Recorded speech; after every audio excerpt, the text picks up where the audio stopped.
Chosen one. There are achievements that change a life. There are breakthroughs that shift a family's trajectory. And then there are those rare, consecrated, divinely timed moments so extraordinary, so world-altering, that an entire nation holds its breath. You did not just accomplish something impressive. You stepped into a category that did not exist before you arrived. Watch this video all the way to the end, because every word of it is directly connected to what God is doing in your life right now. Drop your warmest wishes in the comments below. Write Amen and the number 99. There is power in a spoken declaration. There is momentum in agreement. And when a chosen one speaks from a place of faith rather than fear, something in the atmosphere responds, like this video. Subscribe if you have not yet, and let's begin. You did something no one else in your country has ever done. Let that truth sit with you for a moment. Not in pride, not in performance, but in genuine awe, because this is not about ego. It is about evidence. Evidence that God placed something inside you. A design, a set of instincts, a direction that simply did not exist in the people standing around you. You were never supposed to follow the same path, operate on the same timeline, or submit to the same invisible ceiling that quietly governed everyone else. From the very beginning, there was a difference in you. It was not always recognized, it was not always applauded. There were stretches of time when that difference made you feel separated from the crowd, misread, even alone. But here is what you could not have known back then. That sense of not quite fitting was not a flaw. It was a fingerprint. The first quiet signature of divine assignment written on your life. You noticed it in small ways. Doors that swung open effortlessly for others felt irrelevant to your spirit. Conversations that satisfied people around you left you restless. Opportunities that everyone celebrated felt like wrong turns in your gut.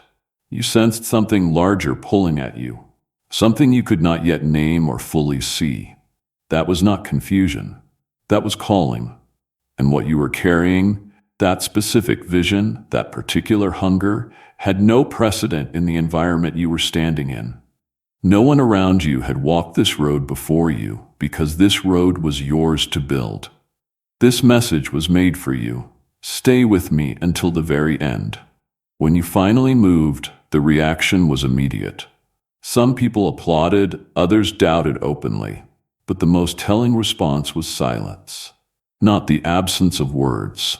Silence louder than any criticism you could have received. Because when people witness something they cannot categorize, they freeze. When they encounter a move they did not predict, they hesitate. When someone crosses a line they themselves were too afraid to approach, they grow still and simply watch. That silence was not indifference. It was recognition struggling to form itself into language. Your achievement stunned people not merely because it was impressive. It stunned them because it destabilized something they had quietly believed. That there were certain things someone from your background, your context, your country simply did not do.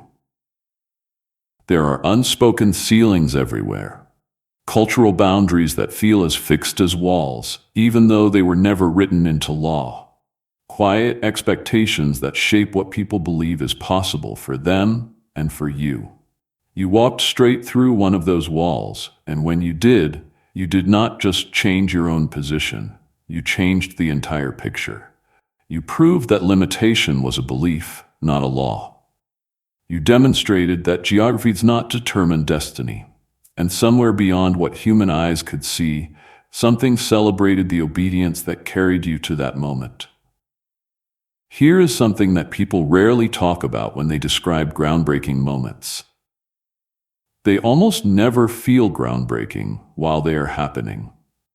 They feel uncertain. They feel heavy. They feel like walking through fog with no guarantee that the path continues on the other side. You were not walking a red carpet toward your breakthrough. You were walking through resistance, through whispered doubts from people who cared about you, through raised eyebrows from people who doubted you, through your own internal voice that occasionally asked whether you had misread the whole thing. But something steadied you. Not confidence in the traditional sense, not a guarantee that everything would work out. It was something quieter and more durable than that. It was a knowing, a deep, settled, unshakable sense that even if no one else understood the decision, you were not making it alone. God does not manufacture copies, He builds originals, and originals, by their very nature, disrupt systems that were built to reward repetition.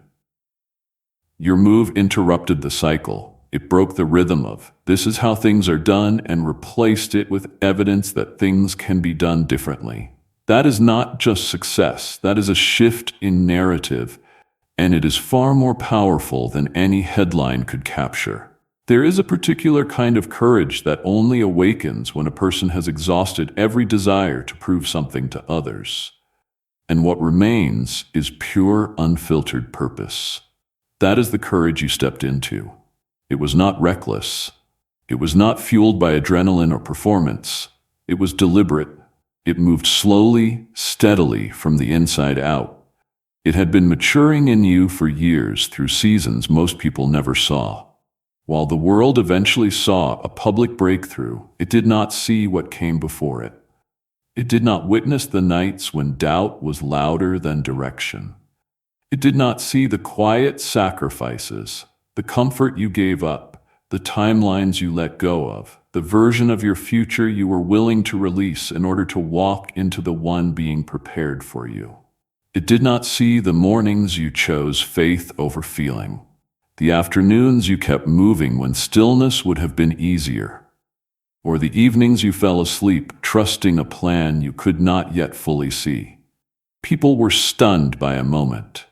Heaven was marking a journey. When history records firsts, it tends to focus on the result.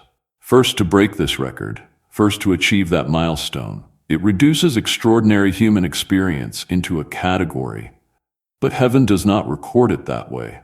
Heaven records the surrender.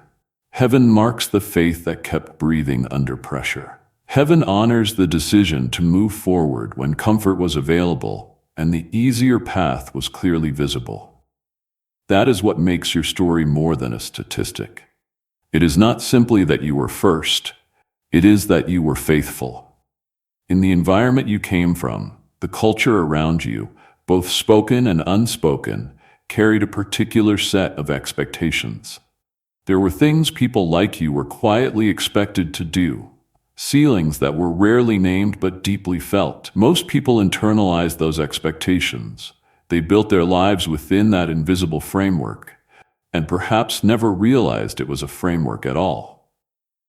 You sensed the framework, and rather than submitting to it, you outgrew it. That is not something that happens quickly. It was cultivated in silence. It was forged during rejection. It was refined in the long, difficult seasons when you felt completely misunderstood. When your vision seemed too large, your ambition seemed out of place, your certainty seemed naive to the people watching from the outside. Each of those seasons was not a delay. Each one was a classroom, and you graduated from every single one. When you finally stepped forward, you did not just succeed personally. You exposed something. You revealed that the invisible ceiling, the one everyone had been respecting for so long, was never actually solid. It was belief, a shared agreement that had been mistaken for a wall. And when one person dares to walk through it, the entire illusion shatters. That is what happened. Your breakthrough did not just celebrate your courage. It confronted everyone else's hesitation, not with mockery, not with judgment, but with undeniable proof that the line they feared was crossable. You are exactly where this message was meant to find you. Keep watching. There will always be people who prefer a simpler explanation for what you accomplished. They will credit timing. They will mention connections. They will say luck. And on the surface, they will sound reasonable. But beneath their explanation, most of them already sense that something does not quite add up. There was a precision to how things unfolded, a sequence, a grace, A set of doors that opened in an order too deliberate to be random. The timing was too exact. The alignment was too complete. The obstacles that could have stopped you somehow became the very things that prepared you. God orchestrates moments in ways that human logic cannot fully reverse engineer. He arranges circumstances according to a blueprint that was drawn long before the breakthrough became visible. And sometimes the evidence of that arrangement is so undeniable that even the most skeptical people in the room grow quiet.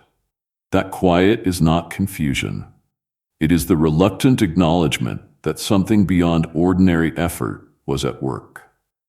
As you look back on what happened, do not read this as confirmation that you are finished. Being first is not a final destination. It is an open door. And you right now, in this season, are still standing in the threshold of something that has only just begun to reveal itself. Here's a truth worth sitting with. The pressure you experienced on the way to your breakthrough was never random punishment. It was deliberate preparation. Every season of uncertainty built your tolerance for ambiguity. Every rejection sharpened your discernment. Every moment of doubt that you walked through and did not collapse under was expanding the capacity inside you. Not just capacity for success, capacity to carry influence without losing yourself. Capacity to hold visibility without being consumed by it. Capacity to remain rooted while standing in places that feel nothing like the soil you grew up in. Many people achieve a moment. Very few develop the inner structure to sustain what comes after it. And that is where you stand now. Not just as someone who accomplished something remarkable, but as someone who was built to carry it forward. After the noise of the initial breakthrough faded, something became visible in you that actually unsettled people more than the achievement itself. Not celebration, not ego, not the dramatic reaction they expected. What they witnessed instead was steadiness, a calm, grounded presence that communicated something without words. This was not luck. This was alignment. Because when God elevates someone, the elevation does not arrive as chaos. It arrives with a stability that surprises even the person receiving it. You were not destabilized by your own success. You were anchored, and that anchor, that interior stillness, came directly from the journey you had walked long before recognition arrived. You had already learned through the difficult years how to trust something you could not always see. By the time the external world began affirming what God had been saying to you privately, you were already settled in it. That is not luck. That is preparation meeting its moment. Spaces that once had no room for you are now making room. People who once watched you with quiet doubt are now referencing you with quiet respect. Environments that once treated your ambition like a problem have begun to treat your presence like an asset. That shift is not about you proving something to people who needed convincing. It is about the simple, undeniable weight of obedience made visible. Your breakthrough also did something subtle and quietly powerful. It disrupted comparison. In cultures where people constantly measure themselves against each other and use those measurements to determine whether to move or stay, your decision did not compete within the existing scale. It changed the scale entirely. You are not trying to outperform the person beside you. You are operating from a different level of conviction altogether. And conviction, true, God-sourced, tested under fire conviction, is impossible to argue with. It can only be witnessed. There are people right now in places you have never been, in conversations you have never entered, who are daring to dream bigger because of what you did. They may never meet you. They may never tell you, but your story is circulating as evidence, as proof, as the one answer to the most paralyzing question a person can ask themselves: has it ever been done before? Now the answer is yes, and that yes was spoken through your life. And yet, through all of this, the breakthrough, the recognition, the shift in how the world relates to you, you carry a particular kind of humility that keeps you grounded, because you know the full story. You know the nights that were not celebrated. You know the fear that tried to speak over faith. You know the version of yourself that almost turned back. And the quiet, stubborn grace that refused to let you. That knowledge is not a burden. It is a compass. It keeps you honest about where your strength actually came from.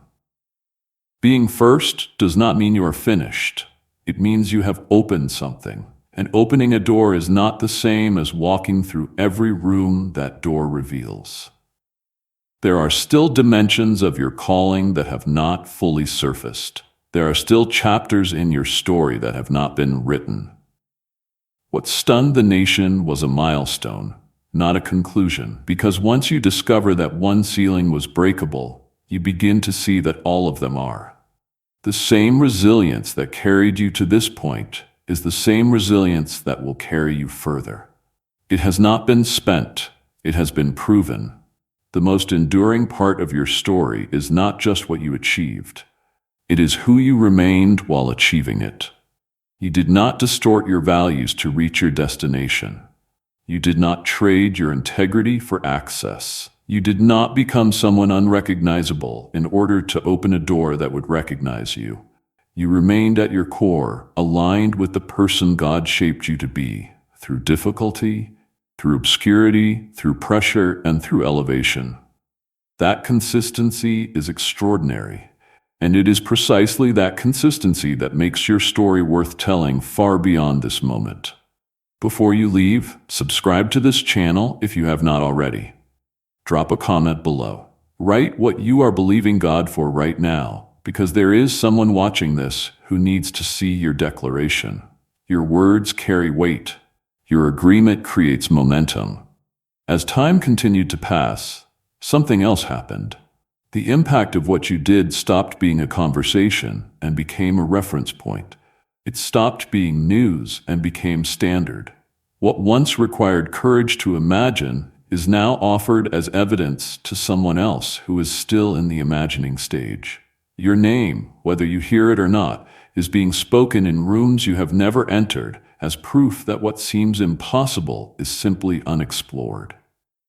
That is the difference between achieving a goal and altering a standard. A goal is reached and celebrated and placed on a shelf. A standard is established and referenced and built upon by everyone who comes after. You built a standard. There are individuals who observed you quietly during the seasons before your breakthrough. They watched your discipline. They noticed your consistency. They observed your commitment to something they were not entirely sure would materialize. And then when it did, when the invisible thing you had been building suddenly became undeniably visible, their doubt became astonishment, not because the achievement itself was beyond comprehension, but because your persistence was.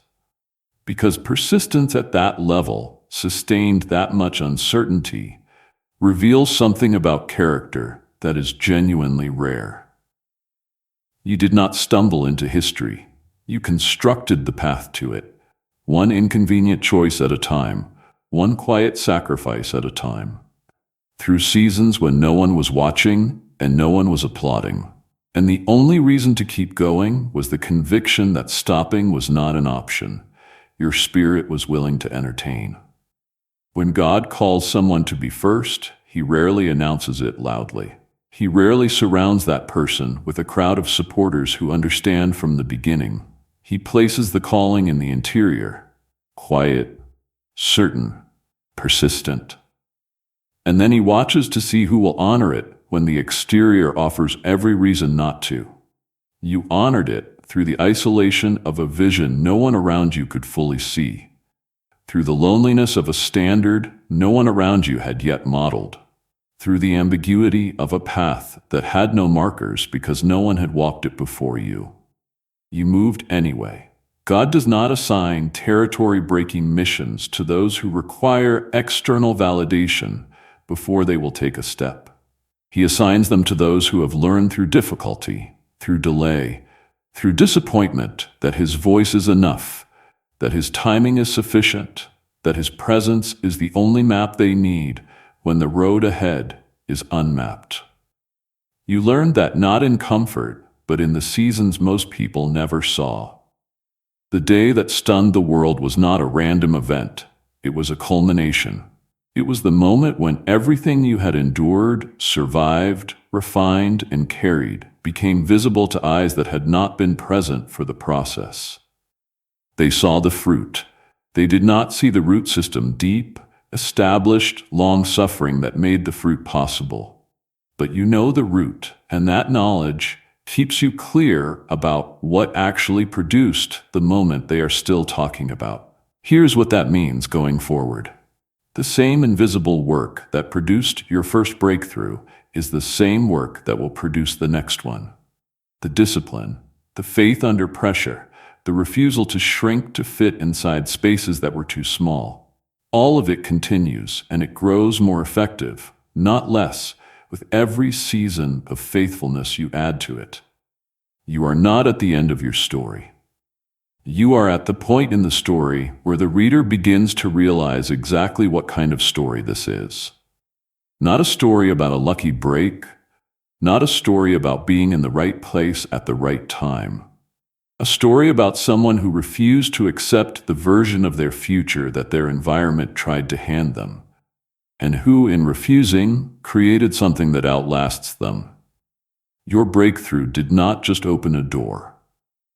It rewrote the imagination of an entire generation of people who are still trying to figure out whether doors like that exist. They exist. You walked through one. And now, because you did, others do not have to believe on faith alone. They have evidence. They have your story. They have you. There was a version of your country, your context, your industry, your community that existed before you did what you did.